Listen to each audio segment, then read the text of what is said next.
Hello guys, कैसे हैं आप सभी। सो गाइज़, जैसा कि हम लोगों ने आपसे कहा था, आपसे वादा किया था कि 9 सितंबर से आपका MB बुक 195 लेटेस्ट एडिशन का एक बैच शुरू हो रहा है। आज उसकी यह आपकी इंट्रोडक्टरी क्लास है। इस गाइज़, ये आप लोगों के लिए एक इंट्रोडक्टरी क्लास, जिससे कि आपको पता चले कि इस बैच में क्या पढ़ाया जाएगा और कैसे पढ़ाया जाएगा। तो ये उससे है बच्चों। आज की इस वीडियो में मैं आपको 2019 जो MB बुक में छपे हुए हैं सेट नंबर 9 करवाने वाला हूं। अब आप कहेंगे सर डायरेक्ट सेट नंबर 9 क्यों? क्योंकि इससे पहले कि 8 सेट मैं ऑलरेडी यूट्यूब पर करवा चुका हूं। उसकी प्लेलिस्ट जाकर देखिएगा, आपको मिल जाएगी बहुत ईजिली। ये सेट नंबर 9 है, MB बुक से ही 2019 में आया हुआ। ये पूरा एक बैच है जो कि 9 सितंबर यानी कि आज से शुरू हो रहा है, जिसका कंप्लीट पैकेज 195 सेट का है, 899 रुपीज़ का ओनली। कंप्लीट रिकॉर्डेड बैच होगा। आपको सभी वीडियोस रिकॉर्डेड रूप में मिल जाएगी। 1 टाइम पेमेंट पर आपको मिल जाएगा। अगर आप इसको 2 टाइम पेमेंट में पे करना चाहते हो तो आप 500-400 पे कर सकते हैं, लेकिन ये सब जानकारी बाद में। पहले हम लोग चलते हैं वीडियो की तरफ कि वीडियो में आज क्या कुछ है। इस पूरी वीडियो को देखिएगा। ये एक डेमो वीडियो टाइप है आपके लिए। आप लोग फैसला लीजिएगा कि आपको ये वीडियो कैसी लगी और फिर आप डिसाइड कीजिएगा कि आपको कोर्स बाय करना है या नहीं करना है। लेकिन आप लोग फिर भी मैं बता दूं कि MB बुक और किरण बुक करिएगा ही करिएगा, इसके बिना सिलेक्शन संभव नहीं है। ये ध्यान रखें, कैसे भी करके आपको MB और किरण फिनिश करनी है किसी भी तरह से। तो आज मैं लेके चलता हूँ अपनी पहले सेट पर। आज की वीडियो में चलते फिलहाल गए सेट की तरफ। सो गैस, ये आपका सेट नंबर 9 CGL प्री का ही ये टेस्ट है। इससे पहले 8 सेट की वीडियो मैं ऑलरेडी यूट्यूब पर प्रोवाइड करा चुका हूँ। आप जाइएगा, इसकी प्लेलिस्ट मिल जाएगी आपको प्लेलिस्ट में इसकी 8 वीडियो देखने को मिल जाएगी। प्लेलिस्ट का नाम है MB न्यू बुक 2019। इस गाइस, तो यहाँ हम लोग बात करते हैं आज पहले क्वेश्चन से ही। कह रहा है कि health should be our first priority and should never be dash. तो गाइज, स्वास्थ्य जो है हमारी सबसे पहली महत्वपूर्ण प्रायोरिटी होनी चाहिए and should never be dash, और इसको हमें डैश नहीं करना चाहिए। बच्चों, पहला वर्ड है डेक्लाइन। डेक्लाइन का मतलब होता है बच्चों मना करना, किसी के प्रस्ताव को मना करना, या फिर डेक्लाइन का मतलब डायरेक्ट पतन भी होता है। किसी चीज़ में रिग्रेस हो जाना, उसको बोलते हैं डेक्लाइन हो जाना। अगला वर्ड है हमारा सस्पेंड। जैसे कि आपको पता ही है, सस्पेंड का मतलब किसी को सस्पेंड कर देना, यानी कि तबाह कर देना, खत्म कर देना, अलग कर देना, बहुत सारे मीनिंग है। अगला है डिस्कार्ड। डिस्कार्ड का मतलब होता है बच्चों किसी चीज़ को आपको प्रयोग करके ख़त्म कर देना, यानी कि प्रयोग करने के बाद उसको अलग कर देना या फिर हटा देना, उसको बोलते हैं डिस्कार्ड। और गाइस, अगला वर्ड है हमारा नेग्लेक्ट। नेग्लेक्टेड का मतलब होता है अनदेखा करना। क्या करना बच्चों? अनदेखा करना। तो कह रहा है कि स्वास्थ्य हमारी पहली प्रायोरिटी है, जिसको हमें अनदेखा नहीं करना चाहिए। तो गाइज, यहाँ पर आपका जो प्रॉपर मीनिंग हो जाएगा वो हो जाएगा डी, पूरी तरह से करेक्ट।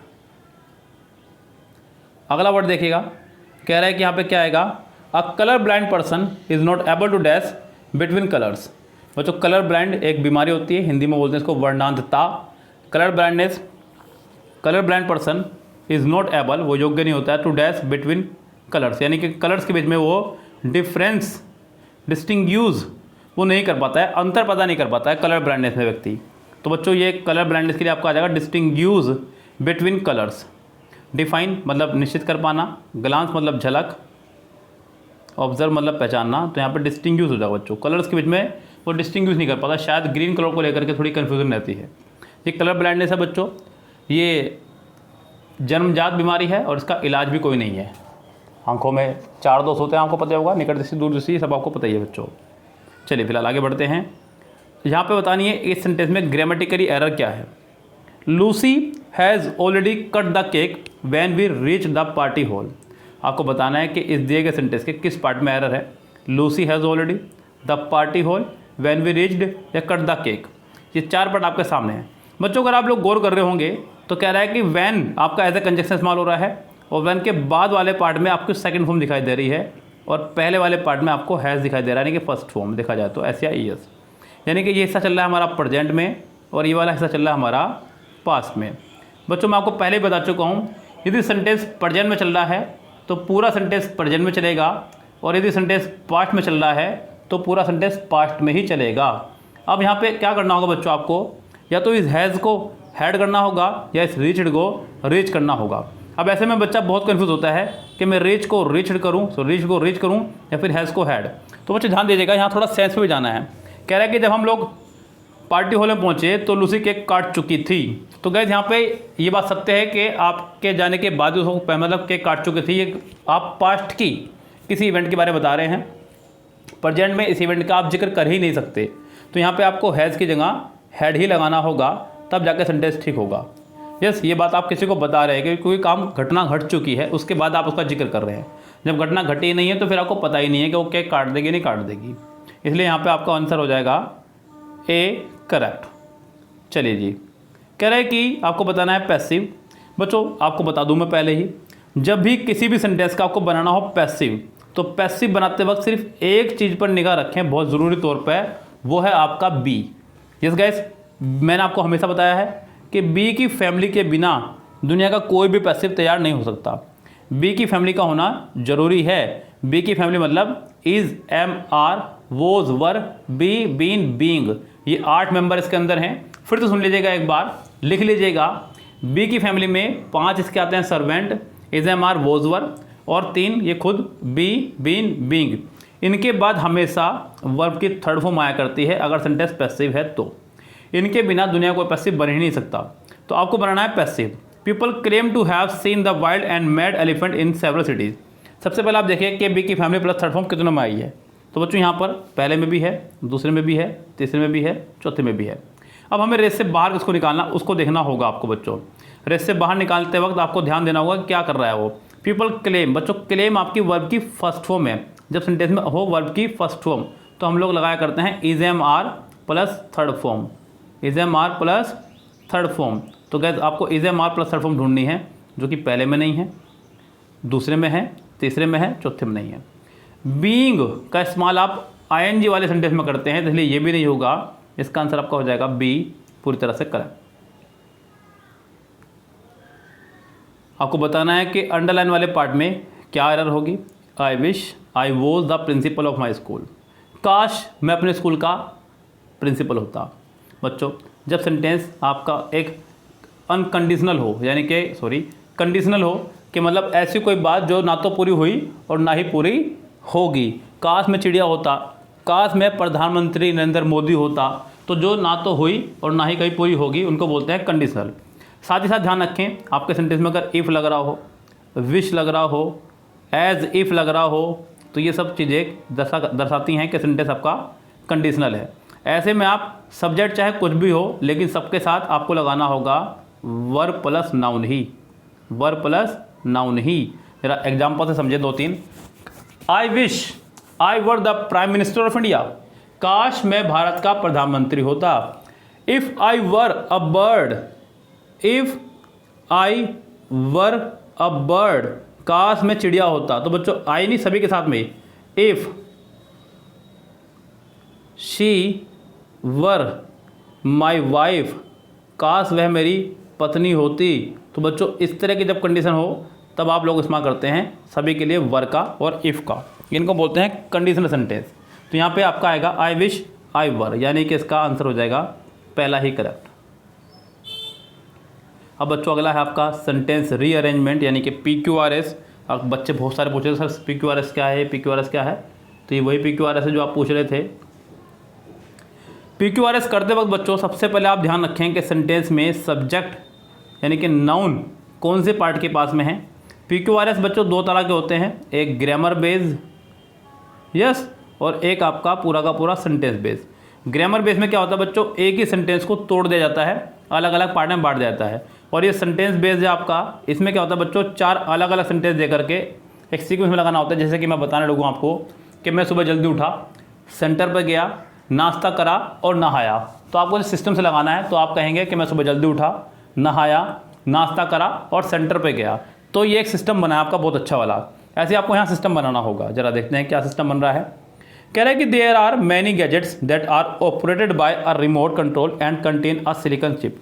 ऐसे बहुत सारे गैजेट हैं जो कि ऑपरेट किए जाते हैं रिमोट कंट्रोल से और जिनमें होती है silicon chip.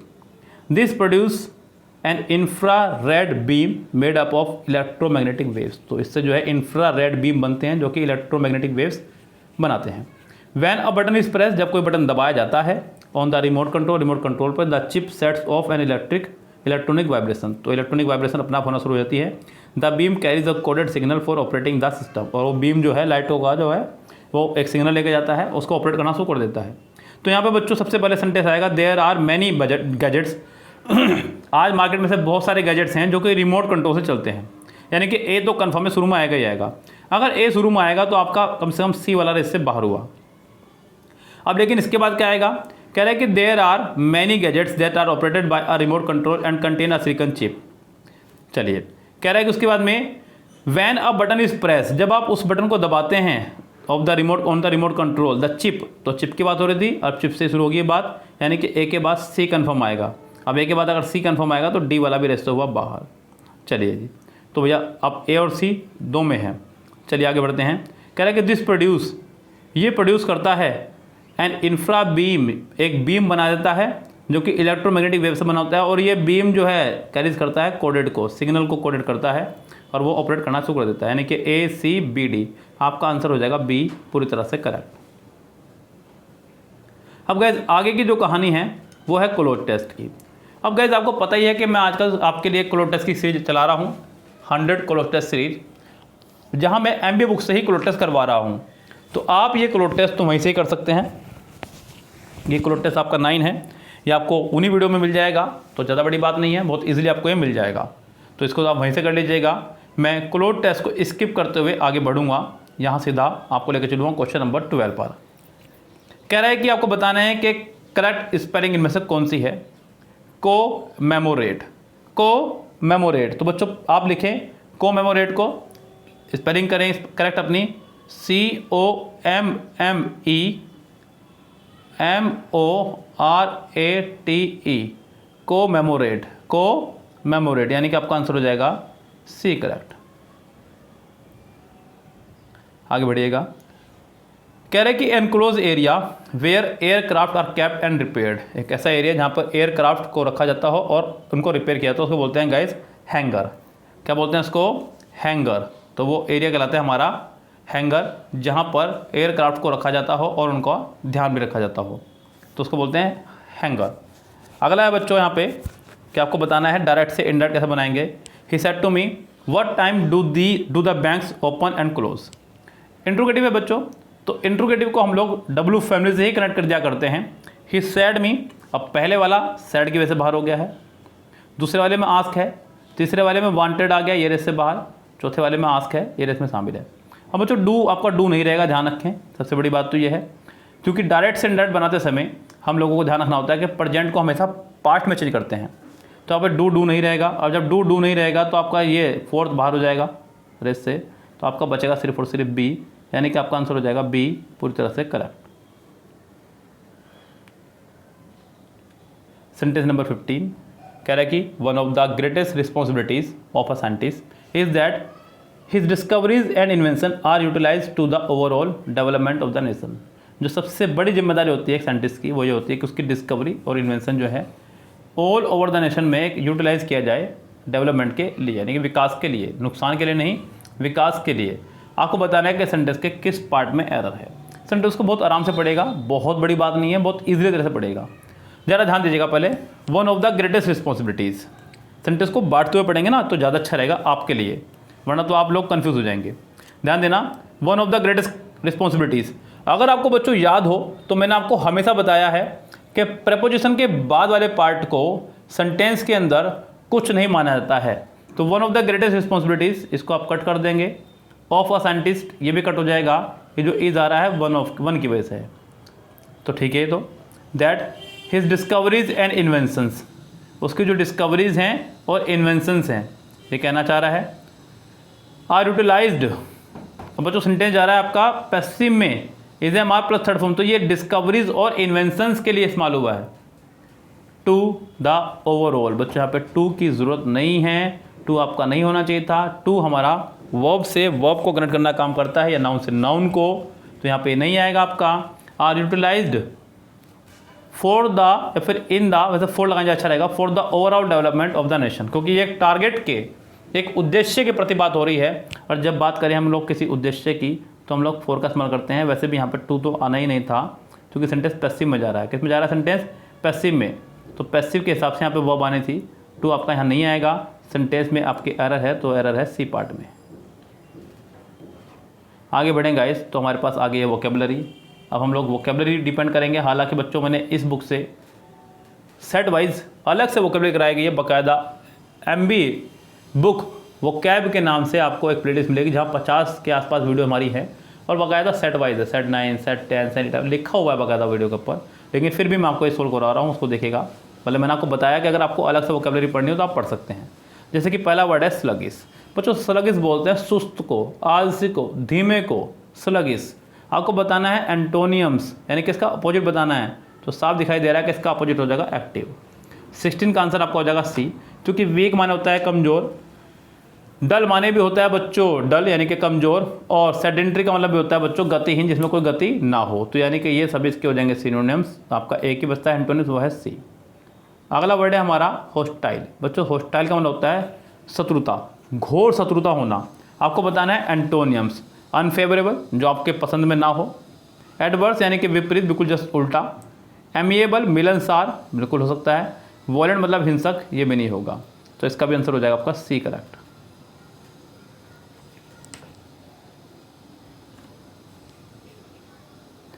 Select the most appropriate word that means the same as the group of words given, यानी कि ये है आपका वन वर्ड सब्स्टिट्यूशन।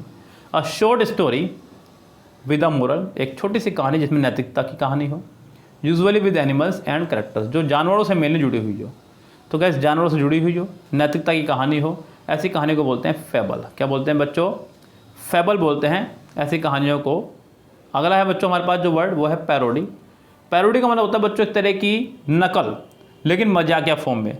जैसे कि आपने देखा होगा टीवीज़ वगैरह पर बहुत सारे कॉमेडियंस किसी भी एक्टर की नकल उतार करके लोगों को हंसाने की कोशिश करते हैं, वो पैरोडी ही है। हालांकि अगला है बच्चों आपका ओड। ओड बोलते हैं बच्चों एक कविता या गीत संबोधित करते हुए, और हेम यानी कि भजन। चलिए जी, तो यहाँ पर हो जाएगा फेबल। आगे बात करें तो कह रहा है कि ये वही sentence rearrangement. It is cold the atmosphere, इसे एटमॉस्फेयर कहते हैं। इसे किसे एटमॉस्फेयर कहते हैं? तो यहाँ पे कोई बात छुपी हुई है अभी आपसे, उसको पकड़ना है पहले। All parts of the earth are surrounded by air, earth का सभी पार्ट जो है एयर से घिरा हुआ है। Living being breathe in and breathe out the air all the time, जितने भी लिविंग बींग्स हैं यानी कि हम जैसे या जानवर, सांस अंदर लेना और छोड़ना, ये हमारा काम है। This process is called respiration, ये प्रोसेस हमारा कहलाता है रेस्पायरेशन। तो गैस इतना तो मुझे भी नज़र आ रहा है कि सी के बाद डी आएगा, सी के बाद डी आएगा। कह रहा है कि living beings breathe in and breathe out the air all the time, this process is called respiration. यानी कि सी डी आपका इकट्ठा आना है, और इकट्ठा सी डी किस में है बच्चों? सिर्फ और सिर्फ एक में, यानी कि इसका आंसर आपको हो जाएगा सी करेक्ट। अब देखिए बच्चों, ये भी एक तरीका है PQRS करने का। ज़रूरी नहीं है कि आप पूरा का पूरा सेंटेंस को ही रीअरेंज करेंगे और फिर दिमाग लगाएंगे, बिल्कुल नहीं बच्चों। आपके पास ऑप्शन है, आपको ऑप्शन से ही आंसर निकालना सीखना है। ये एक टेक्निक है, मैं आपको सिखाऊंगा यूट्यूब पर, इसकी अलग से वीडियो में अपलोड करूँगा, बेफिक्र रहिएगा, और पेड में तो रहेगी। Amit has the good command on English. अरे वाह, बहुत ही प्यारा इन्होंने एग्जाम्पल दे दें यहाँ पे आप लोगों के लिए। कह रहे हैं कि Amit has good command on English. जरा ध्यान दीजिएगा बच्चों, यहाँ बात हो रही है गुड कमांड की। मैं आपको बता दूँ बच्चों, ये दो वर्ड होते हैं आपके, एक तो गुड और एक बैड। केवल अगर मैं गुड और बैड की बात करूँ, आगे आए हुए कमांड वर्ड की नहीं बात कर रहा हूँ, केवल गुड और बैड की बात कर रहा हूँ। अगर मैं आपसे कहने लगूँ कि मेरी इंग्लिश अच्छी है, तो आई एम गुड एट, इसके साथ लगाते हैं हमेशा एट, और बैड के साथ लगाते हैं हमेशा इन। ध्यान रखना बच्चों, गुड के साथ एट और बैड के साथ में इन। मैं इंग्लिश में बहुत अच्छा हूँ, I am good at English, I am good at physics, I am good at mathematics, I am good at reasoning, तब इस तरह से। अब आप कहेंगे बेकार, मेरी इंग्लिश बहुत बेकार है, I am bad in English, I am bad in mathematics, I am bad in physics, I am bad in reasoning. अगर आपको इनके साथ में कोई जीरण का इस्तेमाल करना हो तो आप जीरण का भी कर सकते हैं। जैसे कि I am good at cooking, खाना बनाने में मेरा कोई जवाब नहीं। I am good at dancing, dance मैं बहुत अच्छा कर लेता हूँ। I am good at teaching, मैं बहुत अच्छा पढ़ाना जानता हूँ। अब बात करें बैड की, तो इस तरह से I am bad in teaching. तो गैस समझिए बात को, गुड के साथ एट, बैड के साथ इन। सुनते रहिएगा और लिख लीजिएगा, दोबारा फिर सुन लीजिएगा, फिर लिखिएगा, टाइमिंग नोट कर लीजिएगा। गुड के साथ एट, बैड के साथ इन, दोनों के साथ सेम। और आगे का रूल भी सेम है, या तो इनके साथ आएगा कोई सब्जेक्ट पढ़ाने वाला, या फिर इनके साथ आएगी कोई जीरण एज ए हॉबी। जैसे कि मेरा खाना बनाने में कोई जवाब नहीं, I am good at cooking. चाय मैं बहुत बेकार बनाता हूँ, I am bad in preparing T, इस तरह से। तो गैस यहाँ पर तो खैर गुड के तुरंत बाद नहीं आई है, उसके बाद कमांड आया है। कमांड के लिए हम लोग इस्तेमाल करते हैं ओवर। क्या इस्तेमाल करते हैं बच्चों? ओवर। किसी चीज़ के ऊपर कमांड होना उसे बोलते हैं over. Amit has the good command over English. तो यहाँ पे बच्चों आपका आंसर हो जाएगा ए, पूरी तरह से करेक्ट। आगे अगर आप गौर कर रहे हो तो यहाँ पे आपको एक इडियम दिया गया है। इडियम यानी कि मुहावरा, यानी कि हाथी के दांत दिखाने के कुछ और, खाने के कुछ और। ये जो मैंने आपको बोला हाथी के दांत, ये भी एक इडियम ही है। तो इसी तरह से मैं आपको बताना चाह रहा था, जिस तरह से हम लोग हिंदी में इडियम्स यानी कि मुहावरों का इस्तेमाल करते हैं, ऐसी अंग्रेजी में भी होते हैं idioms. To add fuel to the fire, यानी कि आग में घी डालना, यानी कि आग को और भड़काना। सिंप्लीफाई द प्रॉब्लम, प्रॉब्लम को सिंप्लीफाई करना। एक्सप्लॉइट समवन, किसी का शोषण करना। To make a bad situation worse, बुरी सिचुएशन को और बदतर बनाना। इसका आंसर आपको हो जाएगा सी ही पूरी तरह से करेक्ट। आगे बढ़ते हैं बच्चों। तो आप लोग देख रहे हैं कि वोकेबलरी है, जैसे कि 22 पर है डेफिशिएंसी। बच्चों डेफिशिएंसी का मतलब होता है किसी चीज़ में कमी आना। जब भी किसी वर्ड के अंदर अगर आपका आ जाए डी, तो समझ जाना कुछ बात नेगेटिव ही होगी। वर्ड है आपका इफिशियंसी और डिफिशियंसी बना दिया गया है, इसका मतलब कमी। अपर्याप्तता। एबंडेंस, प्रचुर मात्रा में होना, हालांकि आपको बताना है सिनोनिम्स, तो सिनोनिम्स के तौर पे देखेंगे। सफिशियंसी, पर्याप्त मात्रा में होना। इफिशियंसी, किसी चीज़ को काम के करने की क्षमता, निपुणता।